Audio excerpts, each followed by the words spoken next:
I recently shooed a fox out of the garden by squirting it with water. 5 minutes later, I watched in horror as it returned with its brother and ate my plimsoll. Please, team. What do you think? I've never heard anything so middle class in all my life. I want to picture it. So you're in your house and you see the fox in the garden. Now, you don't, with the greatest respect, you don't strike me as overly nimble. No, I'm not overly nimble, but I'm just nimble enough. Between 1 and 10, how quickly were you in the garden? I went out in the garden at top speed for me, Yeah. which I'm afraid is now 6.7. Anyway, you come out into the garden, you've got the hose, you see Yeah. the fox. And he sort of moves away a bit, shows a certain degree of fear of the alpha predator. He sees me and he thinks, "Do you know, I think I'm safe with this guy." And I thought, well, I can't have this. I can't have the fox thinking it's one. If I lose my power to frighten off foxes, what am I? Can I answer that?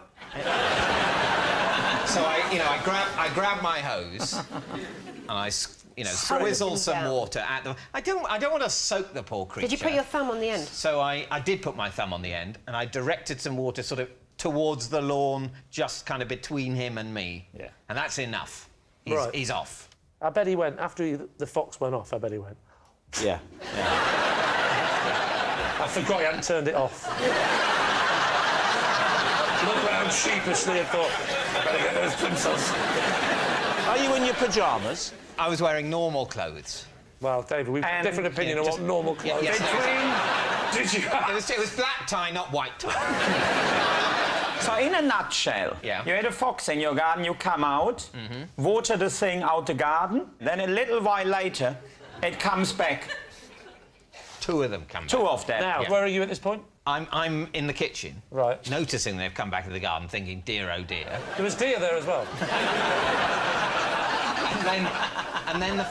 And then one of the foxes goes and grabs this plimsoll that I keep by the shed. Why?